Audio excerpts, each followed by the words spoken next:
ഇതെൻ്റെ പ്രശ്നമല്ല, നിന്റെ മാത്രം പ്രശ്നം എന്ന് കരുതിയവർക്ക് കാത്തിരുന്നത് എന്താണെന്ന് അറിയണ്ടേ? KKG ഇഫക്റ്റിൻ്റെ 176 എപ്പിസോഡിലേക്ക് സ്വാഗതം. ഒരു ഗ്രാമീണ കർഷകൻ്റെ വീട്ടിൽ എലിയെ പിടിച്ചു കൊല്ലാൻ എലിപ്പെട്ടി വയ്ക്കുന്നു. പേടിച്ചേരേണ്ട എലി കോഴിയോട് പറഞ്ഞു, ചങ്ങാതി, എൻ്റെ ജീവൻ അപകടത്തിലാണ്, എന്നെ കൊല്ലാൻ കെണി വെച്ചിരിക്കുന്നു. കോഴി പരിഹസിച്ചുകൊണ്ട് പറഞ്ഞു, അത് നിന്റെ പ്രശ്നം, എൻ്റെ അല്ല. എലി ആടിനോട് പറഞ്ഞു, ആടേ, നീ ആ മനുഷ്യനോട് പറയണം എലിപ്പെട്ടി എടുത്ത് മാറ്റാൻ. ആട് തെല്ലും ഗവനിക്കാതെ പ്രതികരിച്ചു, എലിയെ, ഞാൻ എന്തിന് നിന്റെ കെണിയിൽ തലയിടണം?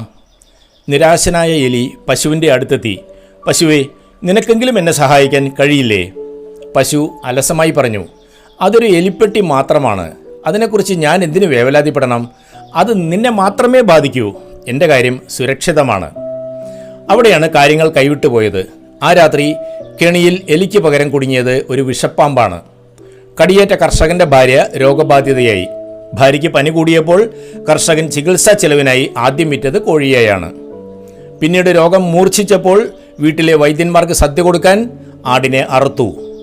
ഒടുവിൽ ഭാര്യ മരണപ്പെട്ടപ്പോൾ അന്ത്യകർമ്മങ്ങൾക്കും മറ്റുമായി ബാക്കിയുണ്ടായിരുന്ന പശുവിനെയും കർഷകൻ വിറ്റു.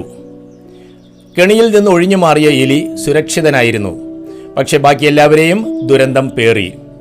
ഒരു കെണി വെറുമൊരു എലിയെ ലക്ഷ്യമിട്ടുള്ളതായിരിക്കാം, പക്ഷേ അതിൻ്റെ പ്രത്യാഘാതങ്ങൾ ആ സമൂഹത്തെ എല്ലാവരെയും ബാധിച്ചു. ഒരു പ്രശ്നം ഒരാളെ മാത്രം ബാധിക്കുന്നതാണ് എന്ന് വിശ്വസിച്ച് കാഴ്ചക്കാരാകരുത്.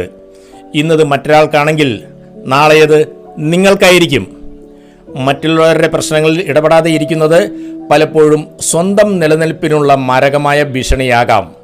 Bye from KKG.